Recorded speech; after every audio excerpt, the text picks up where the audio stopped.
फूटा घड़ा कहानी। बहुत समय पहले की बात है। किसी गांव में एक किसान रहता था। वह रोज भोर में उठकर दूर झरनों से स्वच्छ पानी लेने जाया करता था। इस काम के लिए वह अपने साथ दो बड़े घड़े ले जाता था, जिन्हें वो डंडे में बांधकर अपने कंधे पर दोनों ओर लटका लेता था। उनमें से एक घड़ा कहीं से फूटा हुआ था और दूसरा एकदम सही था। इस वजह से रोज घर पहुंचते पहुंचते किसान के पास 1.5 घड़ा पानी ही बच पाता था। ऐसा 2 सालों से चल रहा था।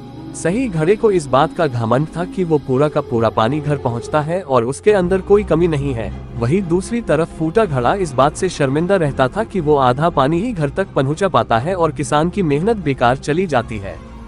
फूटा घड़ा ये सब सोचकर बहुत परेशान रहने लगा और एक दिन उससे रहा नहीं गया। उसने किसान से कहा, मैं खुद पर शर्मिंदा हूँ और आपसे क्षमा मांगना चाहता हूँ। क्यों? किसान ने पूछा। तुम किस बात से शर्मिंदा हो?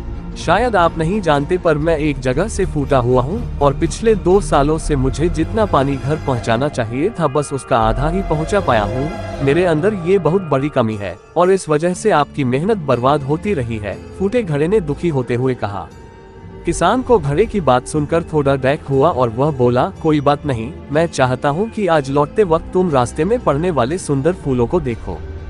घड़े ने वैसा ही किया। वह रास्ते भर सुंदर फूलों को देखता आया। ऐसा करने से उसकी उदासी कुछ दूर हुई, पर घर पहुंचते पहुंचते फिर उसके अंदर से आधा पानी गिर चुका था। वो मायूस हो गया और किसान से क्षमा मांगने लगा। किसान बोला, शायद तुमने ध्यान नहीं दिया, पूरे रास्ते में जितने भी फूल थे वो बस तुम्हारी तरफ ही थे। सही घड़े की तरफ एक भी फूल नहीं था।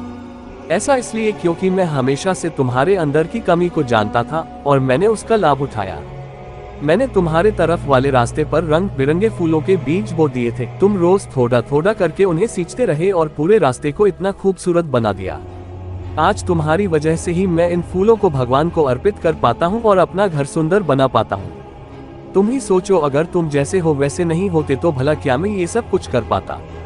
दोस्तों, हम सभी के अंदर कोई ना कोई कमी होती है, पर यही कमियां हमें अनोखा बनाती है। उस किसान की तरह हमें भी हर किसी को वो जैसा है वैसे ही स्वीकारना चाहिए और उसकी अच्छाई की तरफ ध्यान देना चाहिए। और जब हम ऐसा करेंगे तब फूटा घड़ा भी अच्छे घड़े से मूल्यवान हो जाएगा। अगर ये कहानी पसंद आई है तो सब्सक्राइब जरूर करना और बेल आइकॉन को प्रेस करके ऑल पर सिलेक्ट कर देना, ताकि इस तरह की वीडियो जब भी मैं लेकर आता हूँ तो सबसे पहले आप देखें।